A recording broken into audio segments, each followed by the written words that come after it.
Frankie.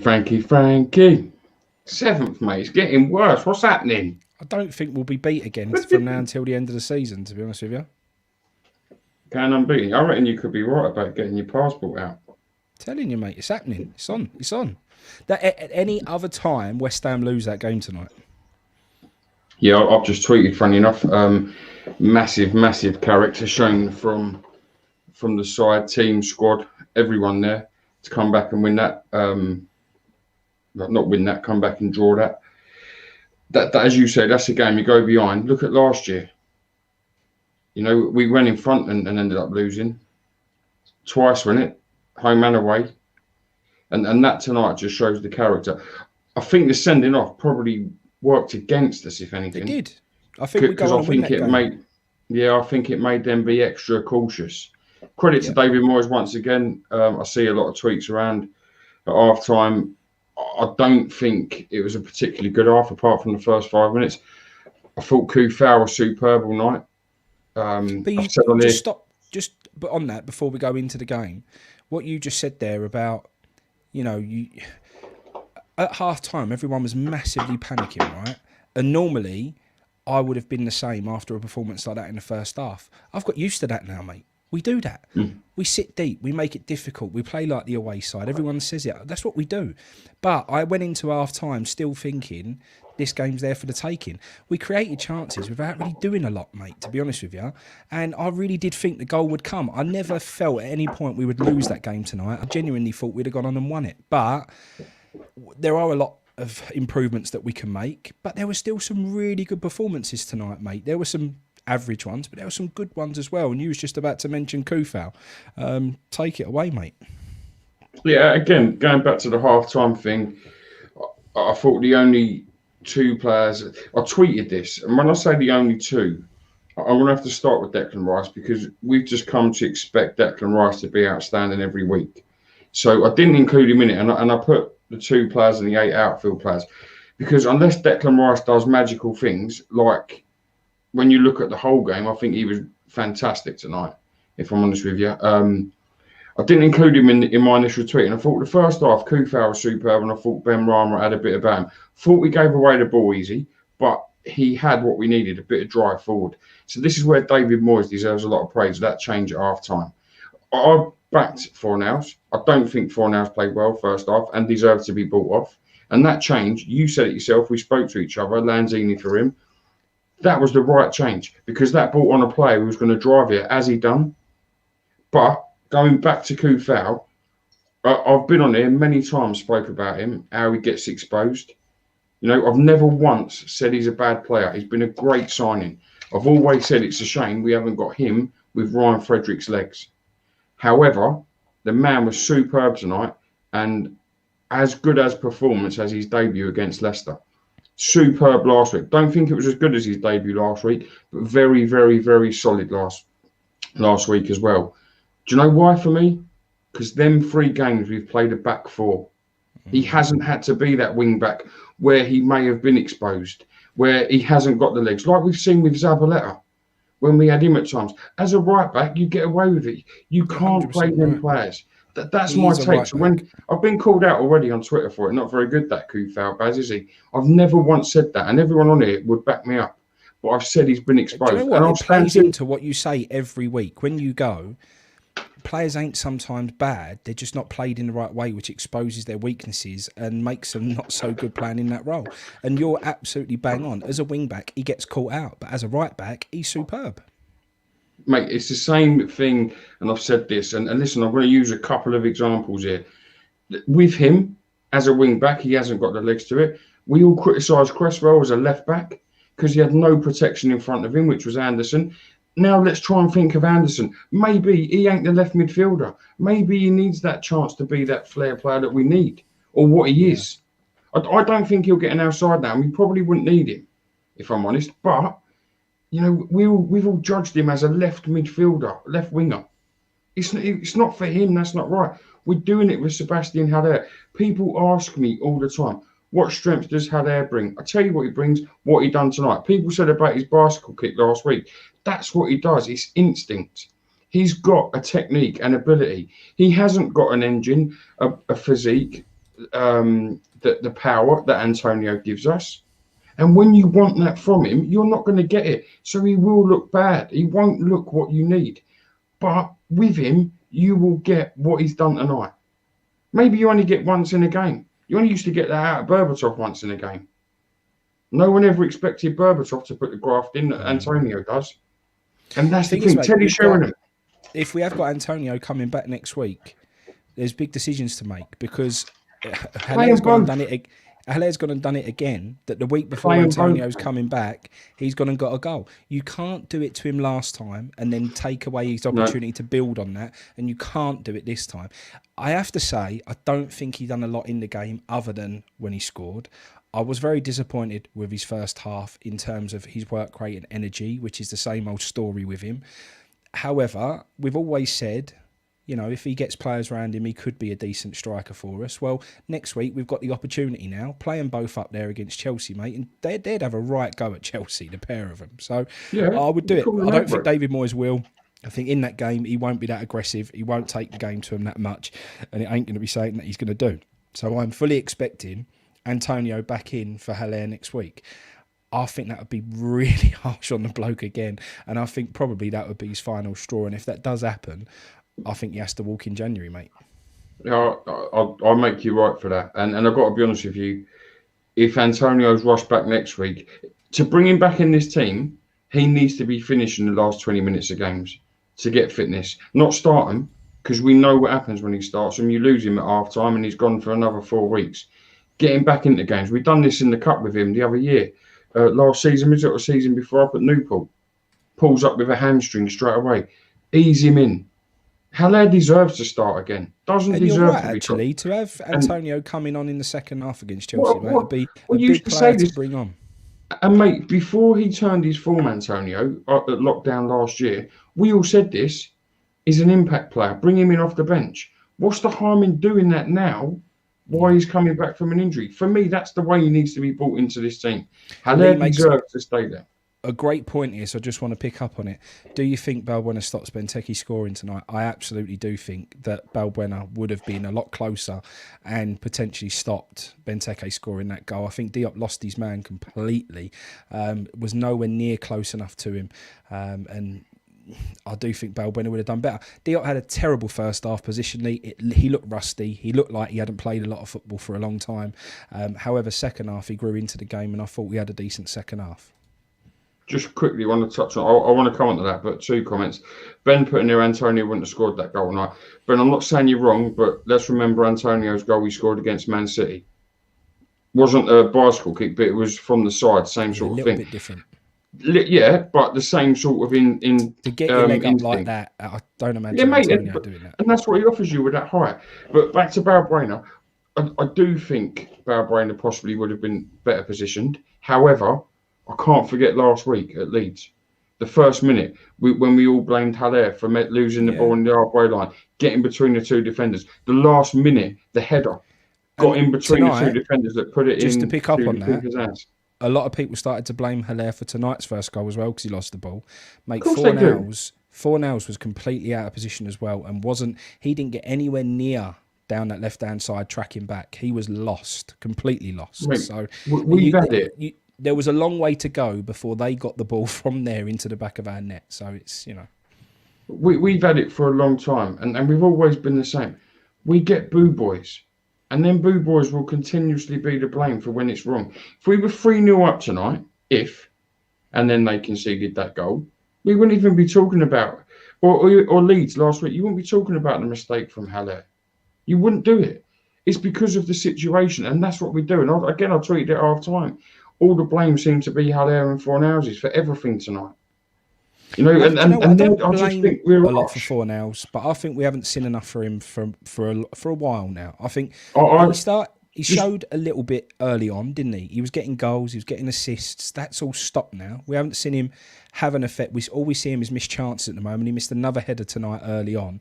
And there was a comment here, what's your thoughts on Lanzini coming on for Fornals? I thought it was the perfect sub. And I'll give David Moyes credit where credit's due. He made a sub at half-time, and it was the right one. And it was absolutely the right move. And I think that played a lot of part in the goal, because I think Lanzini was a massive part of that goal, getting Soufal away behind so he could get the cross in.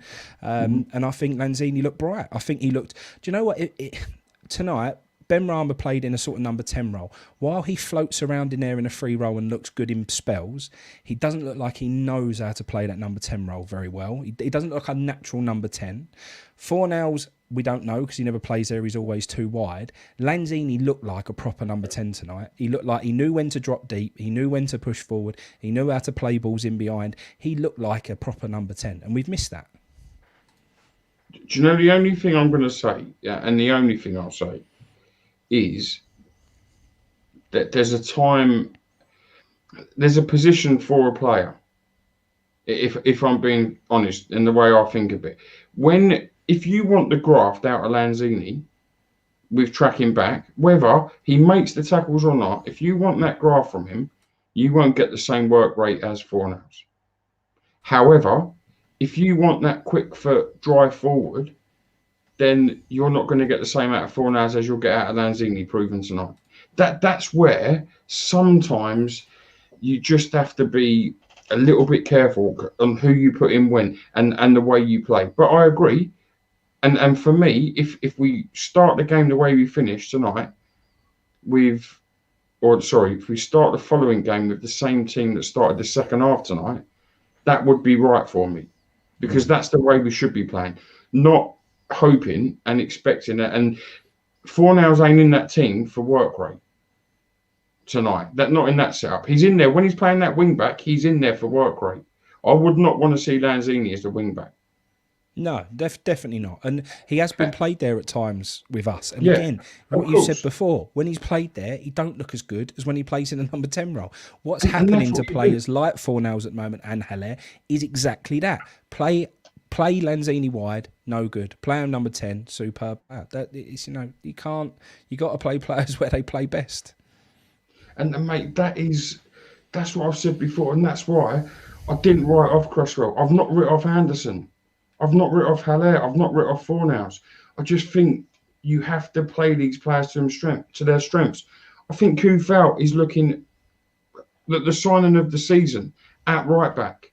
I don't want him to be right wing back every week. I think it leaves a hole that he gets caught in. We've said this. It's not saying he's shit. It's being honest. That's where the problem is with him. Mate, if you played James Milner as right wing back for Liverpool, he would be exposed more than Trent Alexander-Arnold. Doesn't make him a bad player. And then what I'm saying is don't make Kufau a bad player. It just leaves that exposure. Cresswell, when the talk was playing, mate, we said it, Snodgrass, when people were saying put him in for Masuaku. The reason you couldn't is because what it would create, exposure. Yeah. Then that exposes the player. Doesn't make him a bad player, but you're asking him to do a job that isn't his position. Like it would be putting Fabianski up front. Go and score for us, Fab. We can't score. And Haller, you go and go. He'd probably do a better job. Only joking. But, and that's my thing. I've just seen Rogers put on here, Kufau Hammer of the Year. I think he's been good. I do. I think he's had 2 outstanding games. He's debuting tonight. He's not Hammer of the Year for me. No one is getting in front of Ogbonna at the minute, if I'm honest. I think he's been brilliant. Every season, every game. And he's another one. Like Declan Rice, we're expecting that 8 out of 10 performance every week now. No, I agree. The only thing I would say about that, and I'm not making you wrong whatsoever, but Ogbonna wasn't the same Ogbonna that we'd seen in the last few weeks tonight with Diop alongside him.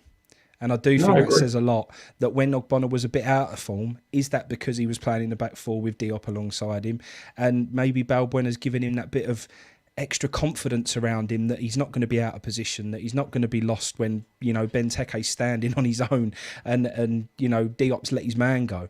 I think after that, Ogbonna would have looked around and think, where were you, mate, to Diop? So it's, maybe that Balbuena is a big part to Ogbonna being as good as he's been, mate, to be honest with you.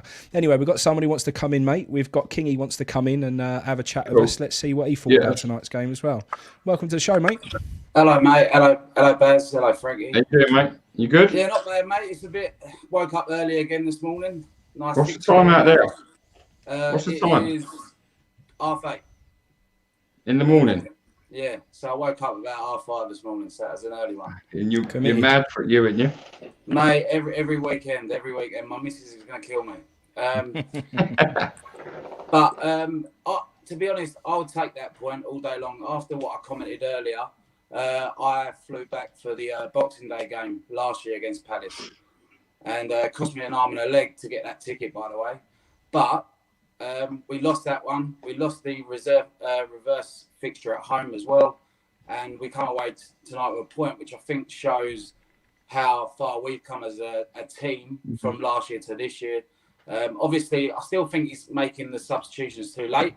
I actually thought he was bringing Snodgrass on to look for that last attack. You know what I mean? The last whip of a free kick, because we all know he's got a wand, but he just played him defensively. So I don't understand that. Sue Fowl for me was outstanding tonight.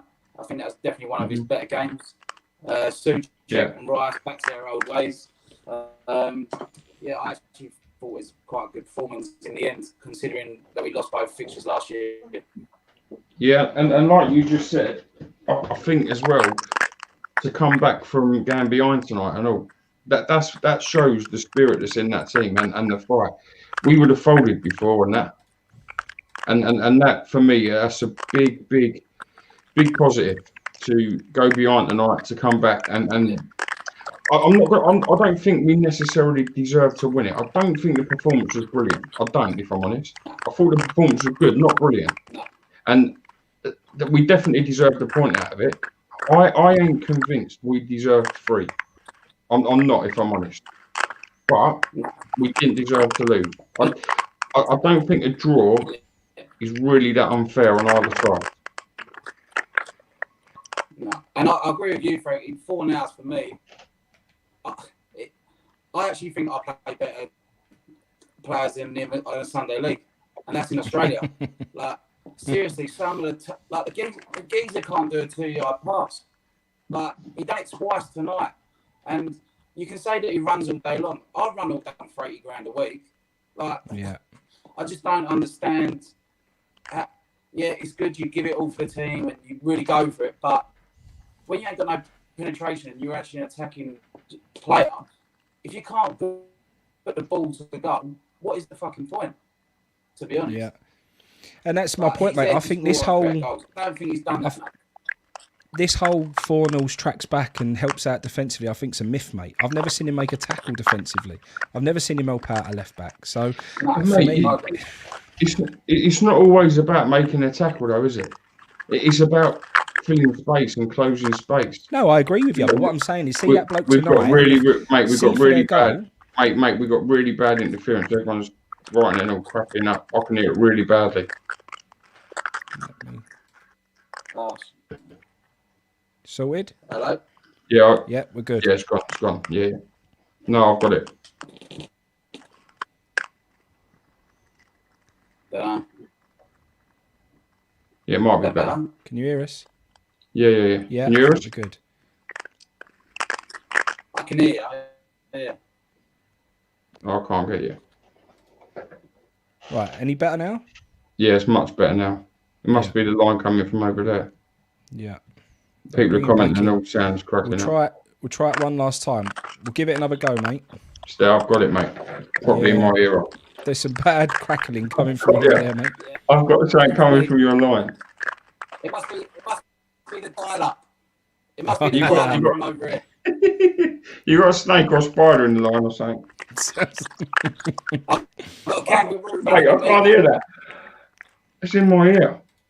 Mate, I thought it was you, Baz, having a packet of crisps under the old desk there, son. Mate, my hands are here. I've got nothing. Packet of crisps. I love a packet of crisps. Oh, man, that was probably doing me. Sorry, buddy. Come on the phone in. I know he's out in Australia. He rang me the other week, one of the top man. Sounds like a squirrel eating a bar of peanut brittle. Mr. Match, I missed your what I was saying, comment. Baz, I make you right about.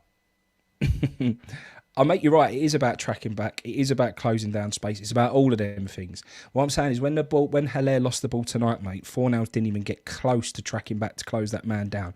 Not even close. He doesn't even do that. He doesn't get there, mate. I promise you. If he did, Okay, I would see it and I would take it, but he doesn't.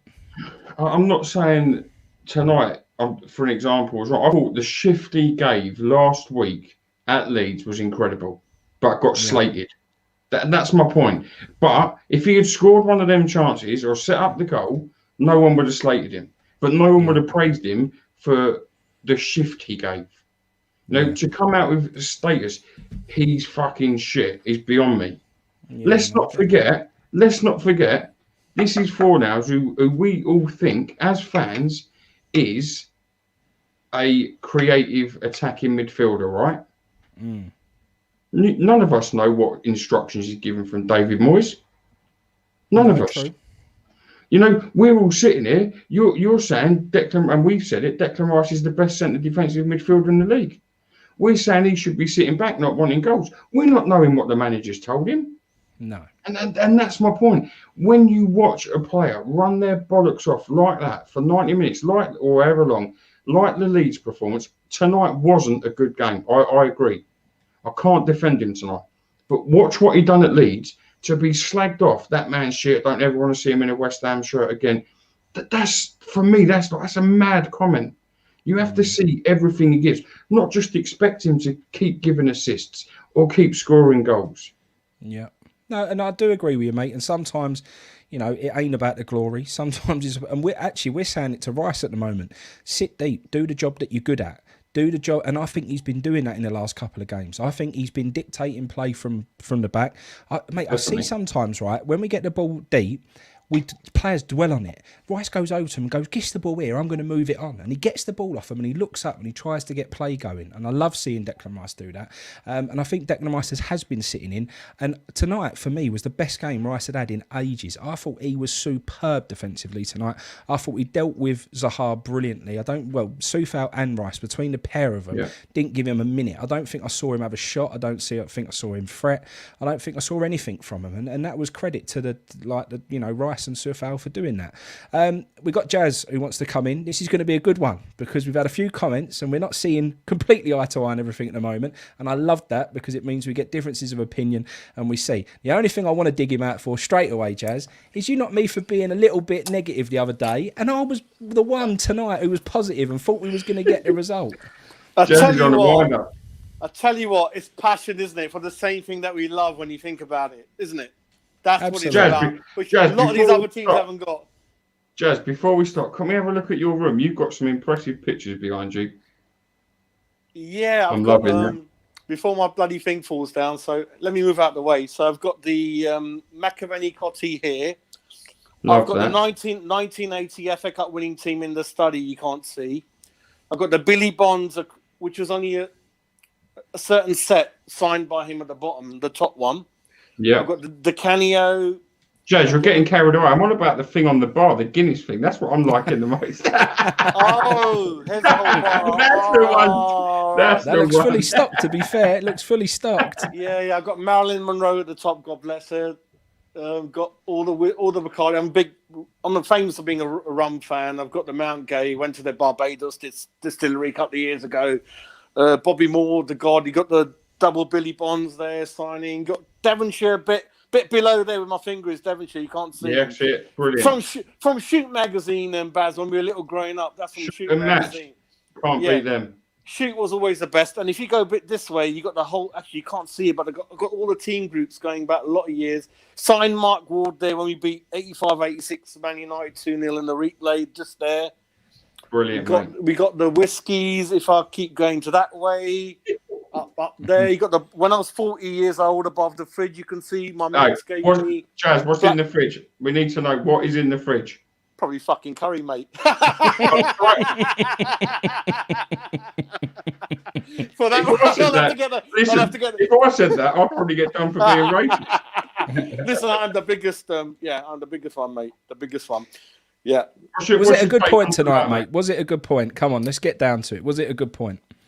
I was going to say something about behave myself. No, it's a really good point. It's one thing to say right at the beginning before saying anything, and it actually just says how far we've gone and what we think. Played 6, won 4, drawn 1, lost 1, and we're a little bit funny about tonight. I know Palace they play like football, like rugby, like scrum half. You need these heavy people in the middle, sort them out. And it's a great point, especially the way the first half happened. We lost Balbuena, they lost Cahill, that matched up. And I'll still stick to my guns and think, I know Baz, I know Hallard is a good striker in there. I was just like, God, the talented boys behind need a focal point. Ask for it, bully those 2 centre-backs. Look how big you are. Push them that way, push them that way.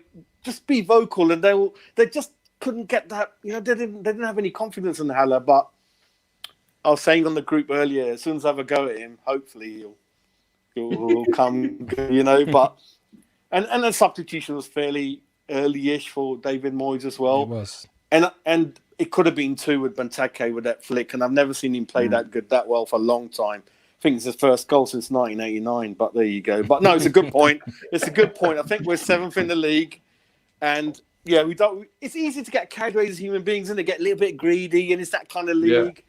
I had one on the Spurs game because I know I hate. They're the 2 clubs I hate them most, but I still wanted Liverpool to beat them at the end of the day, and that happened as well. But we've come along. It's Frankie's mate, Jose Mourinho. We've come a long way, I think. Yeah. It's a good point. It's a good point. Now, and do you know what you just said there? And Mr. Mace has put it in the group as well. Crystal Palace were tactically brilliant tonight. And he's put on there, they blocked off Bowen. I thought Bowen was quite greedy tonight, but they blocked him off with his left foot, showing him outside all night long, which stopped us doing what we do. They were brilliant from set plays. They had us sussed out. So, again, to come back into that game, and it took for a goal like Haller's to get the point out of it. And for me, that's what a positive is. Mate, it is a football match we should be winning at home, but nothing's a gimme in the Premier League. No. West Brom, when they got a point last night at Manchester City, anyone in this world who was having a bet would have put their house on Man City. No one would have backed West Brom. You're absolutely right. When you look at the league, the bottom 3-4 are really bad. 1 point, 5 points, 6 points. But between 8th and, say, 15th, there's not much in it this season. It's weird. And Palace done their homework. They're blocking Bowen and people like that. And I think they've done a good job. And don't forget, the last game Palace played was 1-1 with Spurs, who are right up there. And they wiped United off the floor, even though United's up and down. But you got to mention, after a long time, and I love my history and get funny, after Ray Stewart, Tonka, Kufal, what a performance today. A right back. I've been waiting 10 years, Baz, for this, that we found a fullback from somewhere. And I know we bought him from the the bargain basement, the £1 store, but we've done it, mate. I mean, I don't know what they feed these Czech guys, both of them. I want a little bit of it in the morning. Me and Frankie, as I wake up, bit of energy. You sure they ain't been eating out your fridge? Listen, I could be doing a bit of the paperboy, the old paperboy school before you go to work, get another 15 quid in the back. No, that's brilliant. I mean, really good. Love the club, working hard, yeah. But like you said, we're sitting 7th, pretty in 7th as well. You know, we played 13 games. We've only lost 4 matches this season. We've got a plus goal difference. This ain't the West Ham that we all been following the last few years. This is different. This is very different. It was nice to see Stuart Pearce on the touchline. I hadn't seen him for a while, and he was kind of first half. You knew David Moyes when Hallow was missing those. Moyes was giving those big Scottish eyes, like, I'm going to kill him half time, and it worked because we couldn't have played any worse, to be honest. Second half, we much improved, and I'm not going to be greedy because football's that way. Sometimes they could have nicked it because I kept thinking they might nick it, especially with that corner, 93rd minute. I thought, here we go again. But we keep just improving all the time. And I know I backed Moyes from the beginning, but even I didn't think it was going to be this good. I just hold my hands up. And every week, we just keep proving us wrong. And like I said on another couple of other outlets, the ball is in the boardroom's court. Get the checkbook out. Help the lad out. We got momentum, which we haven't had for a lot of years. And I know I had a lot of bad things about Bilic, but listen, that's the last time we had momentum as Bilic first season, and we did F all. Last time was 86 John Lyle. We done F4. 84 Phil Park said we were 2 players away from winning the league, and we didn't do it. We got to do it. We got to do it. Even as an investment, I know they're tight gits, but if they put their money in, if we get into Europa, where you really get your name recognised across Europe and players actually know who you are, because don't forget, I love West Ham. I know who they are. But a lot of these kids and Baz are 21. They might not know who we are. Like, who are we? Who are you going to sign for? Like, you know, we wanted that guy Leicester got for Fafuna. I don't know what his name is. Yeah, he went there, and I want Tarkowski, Baz. I want that guy in that back three. I love that guy. General, big guy. No one gets past him. I want one of those. Whoever the manager wants, just give him. Don't give him Dawson. Give him what he wants. You know what I mean? You'd be happy to cash in Diop for Tarkowski? 100%. 100%. You got to be ruthless. Come in. You got to be ruthless in this game. And what I like about David Moyes is, I know Sullivan offered him 5 million, 6 million, 7 million, 8 million players on a loan. He said, no, I ain't doing it. If you don't give me that 25 million I don't want no one. Quality over quantity. And I love that. You know, you were saying a minute ago, like, players won't know of West Ham and stuff. We've had this, me and Frankie. People don't know me and Frankie, Clarendon Drama TV after night. They're going to know you. This is where we're going to be. You're going to have to become full-time, I think. No, listen, I love you boys. I love the channel, and it's a bit different. And Baz, wherever you are, you make a difference anyway. And Frankie's a fresh face as well. And like I said, I like Frankie. He likes a bit of nitty-gritty, doesn't he? That's what we're talking about. Just tell it how it is. That's what it's all about. Listen, us 3 in 1 hour, we're going to get... One of us going to get sent off anyway. Very true. Very true. But when you think about it, it's all because we love West Ham. We're passionate. Absolutely, mate. We don't love... You know what? No, you're right. But that's what's missing sometimes, mate. Sometimes these channels, there's always this, you know, us and them mentality. There's always, if it's a difference of opinion, there's aggression. We don't have any of that, mate. If anyone's got a difference of opinion, mate, come on here and let's just talk it through, because we ain't like that, mate. Anyone's welcome to come in. And we said when we was a bit GSB out and there was all the issues going on, we said, if you're the other way, come on. We want to hear about it. We want to talk about different points of view. It ain't about all, you know, one way and that's how it's got to be. It shouldn't be like that. Do you know what I mean? And a perfect example of that right now, and I'll ask you a question on this because it's the big talking point. Fornals, the next game, does he start or do you take him out? I'll take him out because it's a squad game. It's over 38 games, wherever it is. And sometimes you know when a player's a little bit off flavour and you just take him out. Doesn't mean he's rubbish. Yeah. You use the whole squad. And that's the thing, Baz and Frankie. I believe our squad is one of the worst in the league due to the board. We're so lucky where we are. I don't know how we're doing it, what we're feeding them. We're fighting on scraps. We've got hardly anyone to bring in. I mean, Duke wasn't really the one David Moyes the one to bring in. And what's the other one? Dawson. And what's he selling? Hot dogs on Green Street? We don't want people like that. We really want good players, and we don't. We are well overachieving, mate. Well overachieving. And it can't carry on. Imagine Rice or Souček or someone like that not being well or good. We got absolutely no one. Absolutely no one. That for me is the worry. We are overachieving. And the problem is, if we get through January, I think, is that when the transfer window is? I actually don't honestly know. It's a bit earlier, I heard. I don't know. Whenever it goes, okay. Yeah. So let me reword this.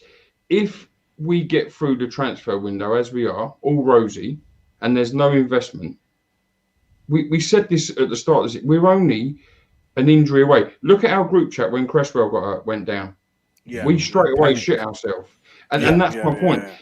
We're only, how we're doing now, this is how bad it can get. And listen, we know as fans how we get when it's bad times. We ain't, I'm not saying we're bad supporters at all, but luckily there ain't going to be fans in the ground. And I don't think there will be then. I don't think there will come April, May next year. Yeah. But we turn. And to just make a point on that, Baz, as well. The reason why we're playing with a flat back four at the moment is because we ain't got no depth and we can't play with wing backs anymore. Exactly. We ain't done this by choice. We've done it because we ain't got the personnel to play the way we want to play anymore. But we've got away with it. But we have got away with it, but we haven't looked like scoring in open play for God knows how long. We scored 2 set plays in the last game. Today it took a moment of magic. We don't really look like scoring from open play. And I do believe that's because we ain't got the width from playing with those wing backs like we were. And I think that's our problem. So we do need that investment. We're desperate for it. I just hope that, you know, I was reluctant with David Moyes. Jazz knows that. It's not, you know, You're everyone not knows the only freak who's like loving it for some reason. Yeah. Well, you and my old man actually said it as well, and he was really confident. But, you know, it is time. It's time to turn around to David Moyes and say, do you know what? We haven't backed you twice. Well, now you've done everything right, and we've got to just give him that bit of dough. And, you know, you've seen what's happened to Bilic today, mate. Bilic ain't been backed by West Ham last time. He ain't been backed by West Brom Ball this time. And then look where you end up. If we do back him, and we've got any sort of ambition as a football club, which is always questionable, I do think in this weird season we could finish in a position that we never thought was possible. We don't know. And I'd love to see it. But The other mate, thing let's while we're on this, let's talk about what is actually needed. We don't need 40, 50 million pound players at West Ham. We've got proof in that in Kufau and in Surchek. We've work rate. Just let him buy the right players for the right position. If it's a £5 million player, mate, I'm not going to sit here and cry. And when people say to me, who do you think we should sign, Baz? It's irrelevant. It doesn't matter who I want. It's who that manager wants for his system. Because what I want might not match the way he wants to play. So whatever I want, you want, anyone else wants, it means nothing. It's what that manager wants and what that manager should have.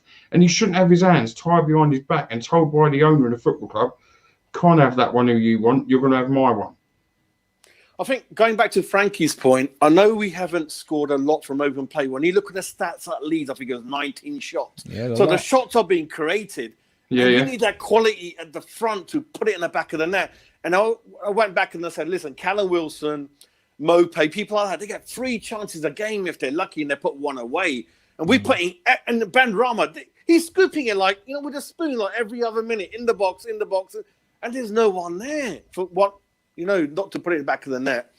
And then going back to Baz's point, we do need a lot of investment in the team. But the key question, sort of Baz and Frankie, is David Moyes last time, his key thing he came out with from his first spell, he goes, when I went in there, it was all over the place. He goes, no organisation, no scout system, no reports. And he goes, I told the club in my report, you got to sort it out. He goes, when I came back, there's nothing there again. I think it takes time. I don't know how long it'll take to get a director. I don't know if you want to direct a football there or how to get scouting systems in each of the continents. How does it work out? The coaches have done well. We know that. He got it in quick. He had a good backroom staff at Everton, I think, as well. There's one guy he even had. We've gone to another club, highly recommended. I don't know who he was, but he's got it there quick. But the scouting, I don't know how long that will take to get the right. How do you set up a scouting system that you personally recruit for that no other club like Leicester or Wolves have got, things like that? There are people out there, and Baz knows a few scouts in and about football, and we've discussed it before. And we was actually going to take the scouting courses on this channel and record how you go through becoming a scout, how you learn how to become a scout, and what it's involved, and so on. Yeah. And you know, it's not I think the thing is to put infrastructure in place. It's not hard to highlight people who have been successful in scouting before, to go out and get the right men. It's whether or not the club have any desire to do that. And we all know, you know, our board use this like it's a game of Football Manager. He'd rather talk to the sons, see who's good on FIFA, go into a boardroom, go and see who their agent wants to line these pockets with, and go and sign the deal that does that. And that's the problem. It's a shame.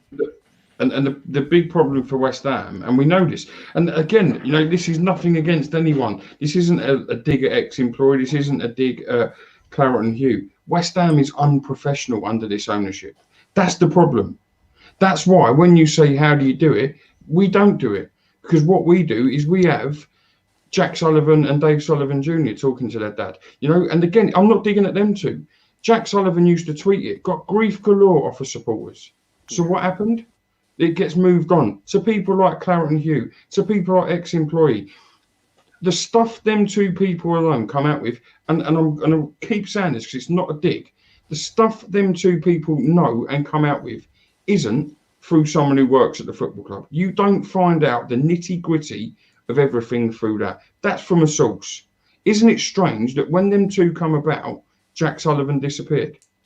Do you think it's getting a little bit better though? It's getting a bit better though since Mate. David came in. I think a little bit. It's getting a bit better. I haven't heard nothing from you. No, Do you know what I've don't actually think I'm honest with you. loved? I've actually loved that sometimes this season we haven't even known the team news ourselves, which we always used to know. There's been a couple of times this season we've been left guessing, and I love that. Oh, that's As a it good should point. be. Good point. Yeah. But we yeah. always used to know who was in and who was out. We always used to know. And David How long did say how long something. have you not known for? Not long. Just roughly. About 7-8 agree. weeks. Okay, 7-8 how long? weeks. No disrespect again to either of them. How long's the West Ham way been done through Patreons? True. Same. That is true. And that's how you got your team news. That's not me digging at them. I'm not digging at all. Fair play to them for getting that information. I'll be honest with you now. I used to text people all the time. People would text me the team. I've not asked that for that team once. I still get it at times. I've got to be honest, mate. If that's what's caused it, I'll sign up to their Patreon just to keep it that way. You will. It's worth every penny.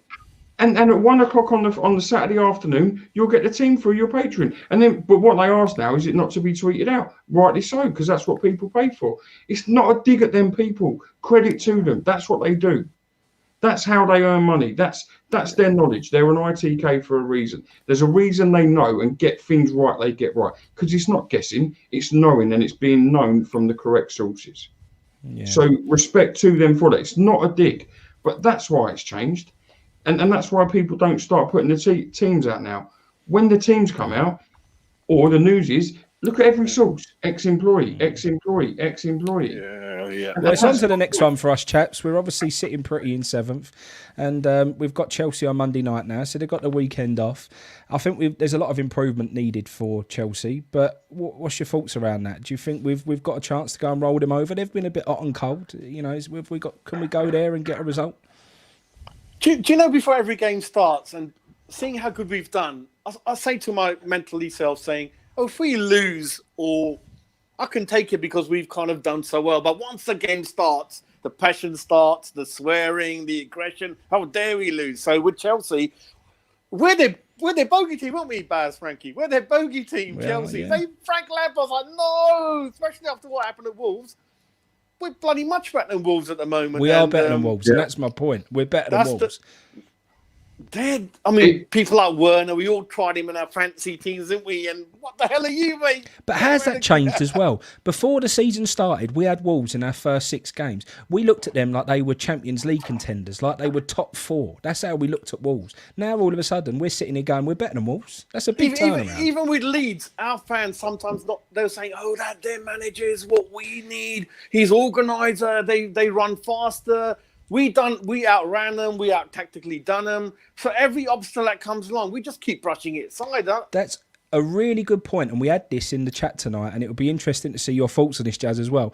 We said that last season at the Boleyn, I hate so. Why is that stuck? It wasn't Upton Park. The last season at Upton Park. I hate the fact I just said that. Made myself feel sick. Anyway, so the last season at Upton Park, it felt special. It really did. And we felt like we could beat anyone. Well, we're only 1 point off that before tonight of how we were doing that season. Oh, right. But for some reason, it doesn't feel the same. We don't feel like we are those world beaters we did that time. Why is that? Because we're having exactly the same type of season.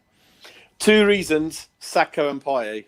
2 reasons for me. I love Sacco. Absolutely love. You know, the way he single-handedly used to handle 2-3 defenders on his own. They didn't know what to do with him. And I was one of the lucky ones that went to Anfield when we whipped him 3-0. And they go, Jazz, we've never got points since 1962. You're a good like guy.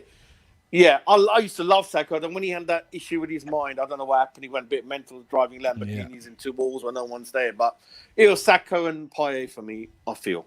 Yeah. It's because we had those special players. We had those magic men, those people who could get something out of nothing.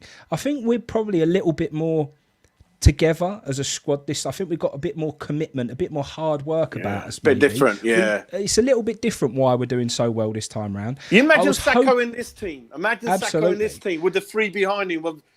Because I think the 3 behind Benrahma, Bowen and all, that's equally talented as that Billet season people. But they don't have that trust with Haller yet. They need to work with him because they're used to Antonio. And Antonio, we can't rely on him all season. He's And 29, even 30. Antonio, as good as he's been, I still don't think we put him. Well, we don't put him on the same level that Payet was and players like that. So I think it's an interesting dynamic why we're not feeling the same buzz that we did then. And like you say, it is because maybe it's because we're not in the ground and it's not the last year and it's all those sorts of things. But I still think we're missing just that standout player, that Payet's character. You know, a hero. West Ham have always had heroes. You've mentioned a few of them tonight. There's a few of them on your wall behind you. We've always had heroes. I still don't think Antonio is quite on a hero level yet. I certainly don't think Benrahma's anywhere near that yet. He's only just coming into the side. We've not got that. Lanzini was almost in the past where we put him on that sort of level. Yeah, West Ham he was player, a great player. And I'm loving to see him coming into it a little bit more. And I think he looked bright again tonight. But I just think we do lack that big name player, and Declan Rice is probably that player for us now, but because he don't go and do the magic stuff, the flicks, we don't quite get that same feeling around him. Do you know what I mean? I know what you mean. With what you said, I think you're right. I think it's the manner of the wins as well, if I'm honest. The way you win games. When we won at against Wolves and won at Leicester, look how we was talking. It was the same feeling as 2016.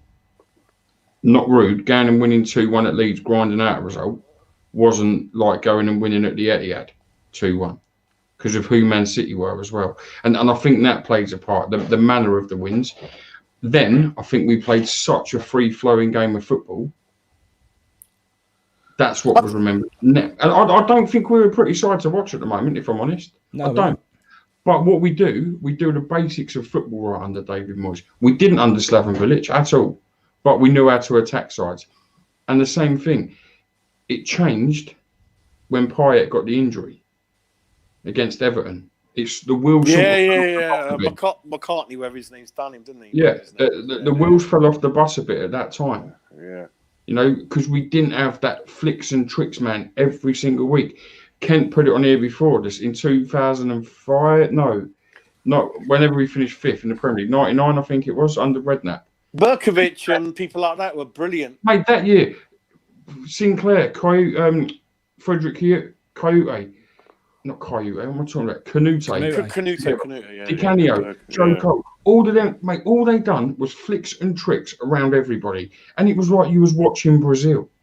Benayoun, amazing. Yeah. Apart from the win against Wolves and the win against Leicester away, we haven't looked a brilliant football team playing football. We've looked a good side, a solid side, an organised side.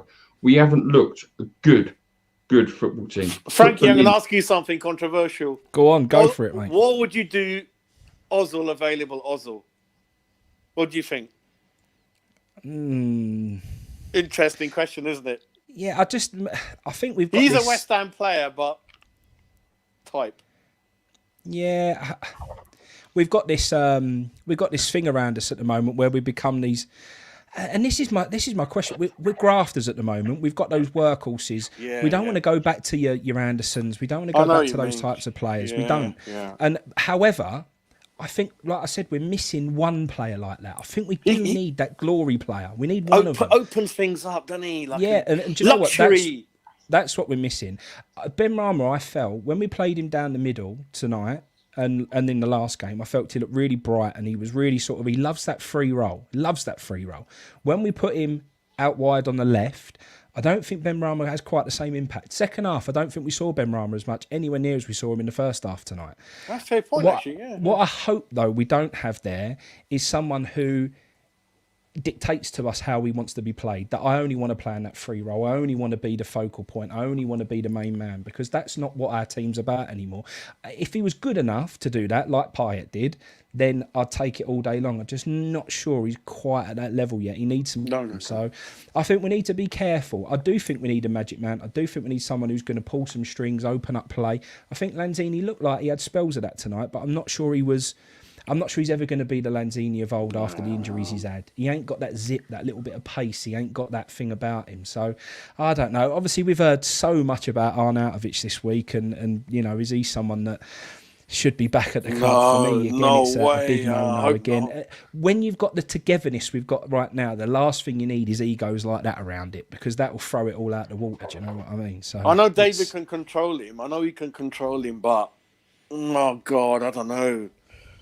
But the thing is, the West Ham football we used to under Joe and Lyle, in the modern game, to play that kind of football, you got to be Barcelona, Madrid, or somewhere like that, or Bayern Munich with that kind of budget. It's hard to get those, like Man City, they've got all over the place at the moment. It's hard to buy those players at that prices to get that football. It takes time. It takes time to build that model, really. And we just got to start from the beginning, being solid, like you said, organised, hardworking. Because under Pellegrini, I was pulling my hair. I got a lot of it anyway, but I was pulling it out. I didn't know. So was I. Look, I wasn't on that. Look. I'll give you some from here. But seriously, it's like, didn't know what the hell was going on. We had 9 number 10s on the pitch, and I wanted to run back. So it's a base. And for me, it's still, in the modern game, no one's got patience. So it's the first full season for David. Hopefully, under him, I know one thing, we will never go down under this guy. But then, are we ever going to reach the John Lyle? I don't know about that. It's very hard to get to that point. One touch, sexy football. It's very hard to get to that. So let's just do it a step at a time. Yeah. It's more than just the one-touch sexy football. It was what John Lyle bought. And we've had Tony Gow on here, and Tony Gow said, John Lyle made us his family, his team. Yeah. I'll be honest with you, and I don't want to talk negative of David Moyes. I don't believe David Moyes does that, because I don't believe David Moyes has got that control, because we've got owners of the football club. We've never had good owners, I will add, but we've got owners of the football club who wants to be in control. John Lyle, and Tony said it, made sure he knew every single player's wife's name, kid's name, got them involved. He told us that. No disrespect to David Moyes. None whatsoever. I don't believe that he knows the name of. He would know her name, but I don't believe he'd know her personally for now his missus. Do I think he'd know Mark Noble's missus quite well? No, he calls her Pat. He's club captain. But that's the. No, it's a high standard to follow, and even I don't know if you know that story, but when Alex Ferguson took charge of Man United, he absolutely crapped it. He didn't know anything about the league. John Lyle sent them a whole dossier on players, records, scouting records, everything. Who the hell would do that? He sent it to him, Alex, and when John passed away, Alex Ferguson had a really important game. He even might be in the final of the tournament. He came to the funeral, everything. He'd do everything for him. And no one would touch John's players while he was alive and the manager, unless he wanted to. No one even dared look at all the players that we used to have back in the day. Such respect for people like that. That's why I say these people you can't replace, but it's a start, which means it's up to the board now to attract more money, and let's give it a couple of years in terms of stability, and then get the sexy boys in a later stage. And this start we've got now, credit goes to the manager for building the foundation, because he's done a great job. It proves a lot of people wrong. He's done a great job, and credit to him for laying the foundations of it. And I was talking about that the other day as well, actually, and I've maybe even come round to that even more. That even though we've had this a good start to the season, and we're the reason he's laughing, Jazz, is this is an introduction. This is our introduction to our channel. This is Mr. Mace for you. He loves it, mate. No way Fornals has got a missus, not even with all his dough. He looks like a Romanian traffic marshal. Oh God. He's not bad looking fella, Lenzing. He's all right. He don't look like that. So the question to you, mate, and this is again a little bit, everyone's going to have a different opinion on this, but even with the start we've had, when we've ever got European football, we've always thrown it at the first hurdle anyway, like literally thrown it. We're not interested because it's more important for us to stay in the Premier League. That being said, because we've had such a good start and we're properly safe now, we're never going to slip into that danger zone now. I think we've got more than enough, and we're never going to get into that trouble. We're never going to be looking over our shoulder relegation. Do we throw everything at the cup this year now? Is the FA Cup our number one priority now this year? I'm going to piss. Or do you want the highest league possible finish? It has to. We can't risk the FA Cup because we hardly got a squad. If we go into the FA Cup and lose one or two more, and lose that momentum in a league we've got, it's only as a one-off I'm saying this, because the squad, I'd love... Listen, as a kid, Baz knows, FA Cup third round. As a kid, I used to watch the draw, and on a Monday morning, and if we lost, Baz, you remember if we lost a cup game, I was the most upset git in the whole school. I didn't want to talk to no one. Tottenham beating us 5-0, League Cup 87. I still get nightmares sometimes, wake up in a sweat. Cup was everything to me in my generation, and Baz ain't that far behind me. It's because of the squad. I can't expect David Moyes to play the full team. That's the only thing. We don't even... I'll give you an example. I hate talking about them. Spurs have got 2 teams, one for Europa and one for the league. People like Dele Alli, Vinicius, 35 million guy. Even that Wolves guy they bought him, Baz, they don't even play him anymore. They don't even need him. They've got 2 teams that are fresh for the league. We've got 1 team with 13, 14 people. That's it. My take on it, mate, I couldn't think of anything better than West Ham winning a cup. Couldn't think of anything better. But all I want is a very short answer to this, right? Do you think there is any possible way of Declan Rice staying at West Ham for 1 more year? Any possible way? 100%. Because when you look at his interviews, even the Leeds game, like a kid, you look into his eyes, he was jumping on the spot. I've never seen a guy like that for a long time. Loves the club. I'll be pretty confident to say I don't think Declan Rice would stay at West Ham finishing in the bottom 10. No. Bottom half of the table, but winning an FA Cup. I think you have every chance of that boy standing in a West Ham shirt. If it's a massive if, and I don't think it would happen, you could get top 4 or 5, but win out the cup. There's a foundation to build on. There ain't a foundation to build on 1 FA Cup and finishing 15th in the league. And but that's does anyone know Europa? Is it top 7 or top 8 this season, or how it works? I think it's top 7. Yeah, top 7. Yeah, that is hard. I've even seen it as top 6, but I think it will go down as far as 7 because it usually does. But yeah, I don't know anyone more happy than him in football. When you look at him, he there we are, chaps. Pablo Fornell's his missus. Mate, she can put a ticket on my car any day. She knew when he was a minicab driver. She knew when he worked in Subway. Yeah. She managed him. Mate, let me just jump on this before this goes. KM, sorry, Baz, and analyse the play. If Fornells is to blame him. If they were someone else, blame them. No such thing as being a boo boy. I don't believe that. I really don't believe that, if I'm honest with you. I think we do have a boo boy. I think we blame Mark Noble a lot of the time, say his legs are gone. I think that happened many times, and then I think Hello's a boo boy. Another one, and then I think you see shifts. I'll blame Fornells for his performance tonight, because I don't think he was particularly good and deserved to be subbed off. I don't think he's a bad player that everyone says and says he's shit and shouldn't be in the side. I thought what he gave last weekend without a goal and without an assist was superb, in my opinion. So I do believe that you get boo boys, and I think he's targeted. I think he could have a good game next week, but would also have people tweeting his shit. But because he hasn't done an assist or scored, he won't be remembered for the work rate he's done. That's my opinion. You know, West Ham fans, we've got 2 markers, brilliant and shit. That's the problem. You're about right. You're about right. We need something in the middle. And do you know what? All we want is that bit in the middle. You don't have to be brilliant. You can be shit and play for West Ham if you give us everything. And There's a reason, he does. And this is no disrespect. There's a reason we sing Christian Daly's name. There's a reason we still sing Colton Cole's name. They'll tell you. Snoddy. Yeah. And another one. They're not people that are great footballers, but they gave you their all. And I might say something here that people are going to disagree with. Julian Dix wasn't a brilliant footballer, but Julian Dix gave you everything. No, I don't agree with that. No. But he sprayed 20, 35 yards on the 10. Mate, I don't doubt that. I don't doubt what he done. You're right. But he wasn't a brilliant footballer. There's a reason. I know he went to Liverpool, didn't settle. I know that. But there's a reason why he was never at the best club in the league and never wanted. Ashley Cole was a brilliant left back. No, but as a fullback, you can't play any better than Julian. No, I will not agree with that. I love Julian. He had everything. I love him. The locker for left back. I love him. I do love him. But I don't think he was a brilliant footballer, if I'm honest. Baz, tell Frankie that fact.